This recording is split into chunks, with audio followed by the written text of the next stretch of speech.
Hello everyone, welcome back to the channel Mota Bhai accounts.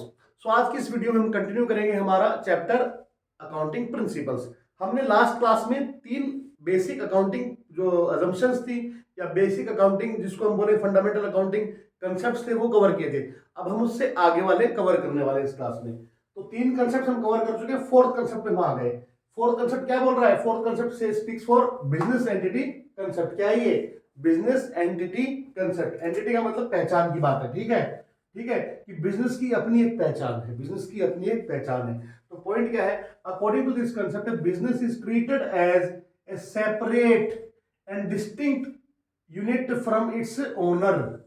Owner से उसको अलग माना जाएगा। अकाउंटिंग पॉइंट ऑफ व्यू से अगर हम बात करें तो बिजनेस को ओनर से बिल्कुल अलग माना जाएगा, उनका आपस में कोई संबंध नहीं है।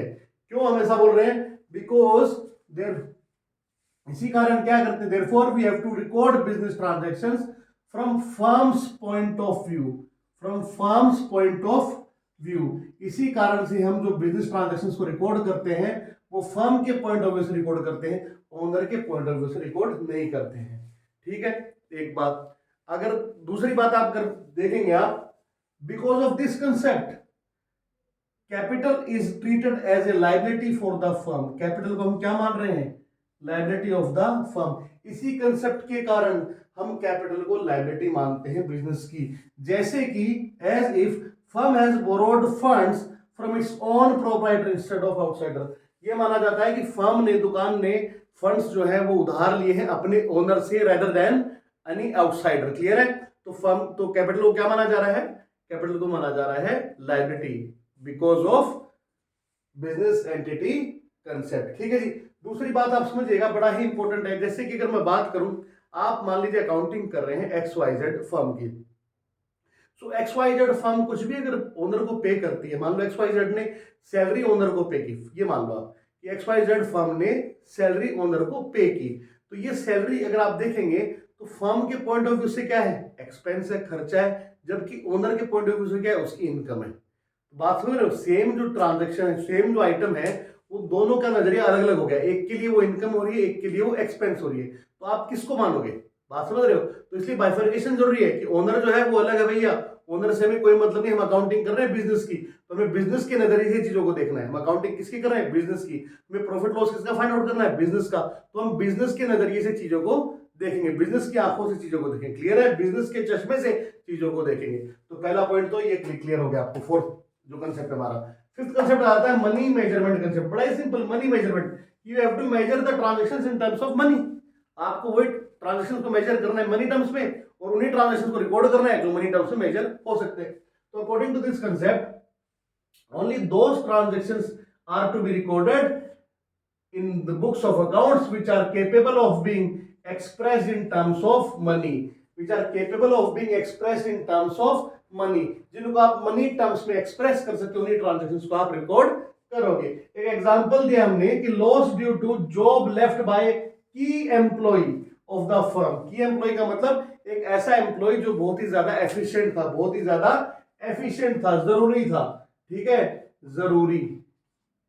ठीक है, तो बहुत ज्यादा जरूरी एम्प्लॉय था, एफिशिएंट एम्प्लॉय था फर्म के लिए। ठीक है, होता है ना कि जैसे मान लो अगर आप देखेंगे कि आप कभी देखिएगा, अगर आप अपनी मम्मी के साथ जाइएगा, वो साड़ी वगैरह जब कुछ लेने जाती हैं तो साड़ी की दुकान पे जो भैया लोग होते हैं उनको आप देखिएगा कैसे आपको साड़ी बेचते हैं। बड़ा जबरदस्त तरीके से मार्केटिंग करते हैं, खतरनाक वाले सेल्समैन होते हैं, मतलब चिपका देते हैं। समझ रहे हो आप? चिपका देते हैं। तो ऐसा कोई पर्सन हो जो आपके बिजनेस में, जो आपको सेल कहीं ना कहीं एक्स्ट्रा देता हो, जिसकी वजह से आपकी दुकान में कहीं ना कहीं एक्स्ट्रा सेल आती हो, जिसकी वजह से आपकी दुकान के जो कस्टमर है वो सेटिस्फाइड हो, वो संतुष्ट हो आपसे, तो वो आपसे रिपीटेडली आपके पास सामान खरीदने आएंगे। उसका व्यवहार बहुत अच्छा, वो बोलने में बहुत ज्यादा कुशल हो, बहुत ज्यादा तेज हो अपने कस्टमर के साथ। अगर वो एम्प्लॉय आपके बिजनेस को छोड़ देगा तो 100% आपको लॉस तो होगा। ठीक है, बट ये लॉस आप फाइंड आउट नहीं कर सकते मनी टर्म्स में, इस लॉस को आप मनी टर्म्स में एक्सप्रेस नहीं कर सकते। इसी कारण से बच्चों क्या है, इसको हम रिकॉर्ड भी नहीं करेंगे। क्लियर है? वहीं पर अगर आग लग जाती और 20 लाख रुपए की साड़ी जल जाती तो नुकसान को पता मनी टर्म्स में एक्सप्रेस कर सकते ना, भाई इतने रुपए का नुकसान हुआ है, उसको हम रिकॉर्ड कर लेंगे। ये नुकसान रिकॉर्ड नहीं होगा, वो नुकसान रिकॉर्ड हो जाएगा। हड़ताल हो गई सर, हड़ताल होने से ऑब्वियस सी बात है नुकसान होगा, लेकिन उस नुकसान को आप मनी टर्म्स में एक्सप्रेस नहीं कर सकते, इसलिए उसको आप रिकॉर्ड नहीं करोगे। क्लियर है? तो इस तरह के दो कंसेप्ट हमने यहाँ पर कवर किए, आप इसको नोट डाउन करिए फटाफट से।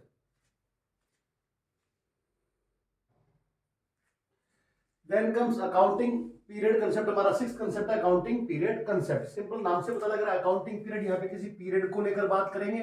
सो बेसिकली पॉइंट ये है कि हम अकाउंटिंग जो करते हैं वो एक फिक्स पीरियड के लिए करते हैं, जो कि 12 मंथ पीरियड होता है। ठीक है, अकाउंटिंग जो होती है वो कितने पीरियड के लिए होती है? 12 मंथ पीरियड के लिए होती है। पॉइंट इज कि बिजनेस तो लंबे समय तक चलता रहेगा, बिजनेस तो जो है कंटिन्यू करेगा लॉन्ग पीरियड ऑफ टाइम तक। तो ऐसा तो है नहीं कि बिजनेस आप जो है जिस दिन बिजनेस हमारा खत्म होगा उस दिन हम जानना चाहेंगे प्रॉफिट क्या हुआ। ठीक है, वो इन्फॉर्मेशन तो किसी यूज की नहीं है भाई। बिजनेस जो है आपका 40 साल तक चला, आप 40 साल तक अपनी अकाउंटिंग नहीं कर रहे हो, तो वो फिर क्या फायदा है। ठीक है, तो you need a financial results, ठीक है, repeatedly you need financial results repeatedly after short intervals. ठीक है, फॉर वेरियस डिसीजन मेकिंग, बहुत सारी तरह के डिसीजन मेकिंग के लिए आपको जो है फाइनेंशियल जो रिजल्ट्स हैं वो रिक्वायर्ड होते हैं आफ्टर शॉर्ट इंटरवल्स। ठीक है जी। तो हैंस अगर हम बात करें तो अकाउंटिंग करने के लिए हमने इस पूरी लाइफ को 12-12 महीने के पीरियड में डिवाइड कर दिया है, और अकाउंटिंग होगी 12 महीने के लिए, और उस 12 महीने के पीरियड का हम जो है प्रॉफिट और लॉस फाइंड आउट करेंगे। इंडिया की अगर बात करें तो ये अकाउंटिंग पीरियड जो है ये स्टार्ट होता है as per income tax act. Income tax act मतलब ये कानून है जो इनकम टैक्स को फाइंड, जो हमारी जो इनकम टैक्स डिटरमाइन करने के लिए ये हमको प्रोविजन सेक्शंस वगैरह देता है। ठीक है, आपके कानून बताता है। ठीक है जी। तो इनकम टैक्स एक्ट के अकॉर्डिंग जो है अकाउंटिंग पीरियड स्टार्ट होगा इंडिया में 1 अप्रैल से हर साल, और खत्म होएगा अगले साल की 31 मार्च को। हर साल स्टार्ट होएगा 1 अप्रैल से, खत्म होएगा अगले साल की 31 मार्च को। ठीक है जी।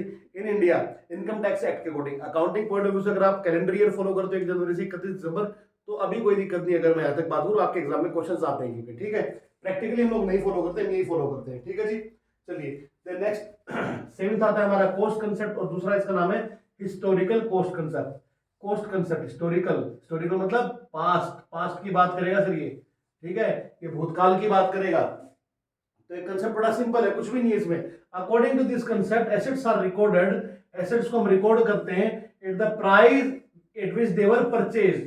जिस भी प्राइस पे हमने एसेट्स को एक्वायर किया था उसी प्राइस पे हम उसको रिकॉर्ड करते हैं, और वही जो कॉस्ट ऑफ एक्विजिशन होती है वही हमारे लिए बेसिस बनती है हर तरह की कैलकुलेशन करने को लेकर सच एसेट से रिलेटेड। मान लो डेप्रिसिएशन आपको कैलकुलेट करना है, तो उस कॉस्ट ऑफ एक्विजिशन के बेस पे आप कैलकुलेट करते हुए आओगे। ठीक है, तो एक्विजिशन कॉस्ट जो है वो हमारे पास्ट से रिलेट करती है। एक्विजिशन कॉस्ट क्या है? पास्ट की, हमने एसेट खरीदा था 1 साल पहले, 6 महीने पहले, 2 साल पहले, तो भूतकाल को रिलेट करती है। इसीलिए इस कंसेप्ट को हम लोग हिस्टोरिकल कॉस्ट कंसेप्ट भी बोलते हैं। इस कंसेप्ट के लिए पीछे एक ड्रॉबैक है, ध्यान रखिएगा, एग्जाम में पूछा जाता है कि जनरली इस कंसेप्ट की वजह से आप समझिए इन्फ्लेशन का इफेक्ट इग्नोर हो जाएगा। इन्फ्लेशन का इफेक्ट जो है वो इग्नोर हो जाता है। इन्फ्लेशन का इफेक्ट इग्नोर हो जाता है, मतलब ये है कि आपने मान लो लैंड एक्वायर किया था 10 लाख रुपए का, 3 साल बाद उस लैंड की वैल्यू 40 लाख रुपए हो गई, 30 लाख हो गई, 20 लाख हो गई, तो फिर भी वो एसेट जो है आपके बुक्स में कितना दिखेगा?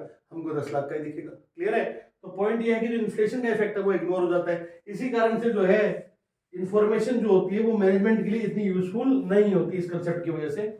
जो भी एसेट से रिलेटेड, हमारी फिक्स एसेट से रिलेटेड इंफॉर्मेशन होती है कि उसकी वैल्यू आज क्या है, वो मैनेजमेंट के लिए इतनी यूजफुल नहीं है। मैनेजमेंट को क्योंकि बेसिकली मार्केट वैल्यू कुछ और है और आपकी बुक्स में वैल्यू कुछ और शो हो रही होती है बिकॉज ऑफ दिस कंसेप्ट। पर ये कंसेप्ट हमें फॉलो करते हैं हम लोग, जनरली यही फॉलो करना होता है। ठीक है, तो आप लोग इसको भी नोट डाउन कर लीजिए। नोट डाउन करना बहुत जरूरी, एग्जाम में पूछी जाएंगी चीजें, और एग्जाम में नहीं भी पूछी जाए तो भी सबसे ज्यादा इंपॉर्टेंस आपको देनी है वो इसी को, इन चीजों को देनी है। तो ये अकाउंटिंग प्रिंसिपल्स ही ना बच्चे, यही आपकी अकाउंटिंग का आधार बनते हैं। ठीक है, आपके कहीं ना कहीं बैक ऑफ द माइंड सारे कंसेप्ट चलने चाहिए, तब आप अकाउंटिंग करते टाइम कंफर्टेबल फील करोगे। ठीक है, तो नोट डाउन करो इसको फटाफट से। सो आई होप आपको ये 4 कंसेप्ट समझ में आ गए होंगे। सो इसी उम्मीद के साथ कि आपको सब कुछ समझ में आ रहा है, हम इस क्लास को यहीं पर एंड करेंगे। नेक्स्ट क्लास में इस चैप्टर को हम खत्म कर देंगे। नेक्स्ट जो क्लास होगी उसमें ये चैप्टर हमारा ओवर हो जाएगा। तो अगर आपको वीडियो अच्छी लगे तो प्लीज इसको लाइक कीजिएगा, चैनल को सब्सक्राइब कीजिएगा, वीडियो को शेयर कीजिएगा, घंटी दबाना मत भूलिएगा। Till then take care, bye bye, keep learning, bye बच्चों।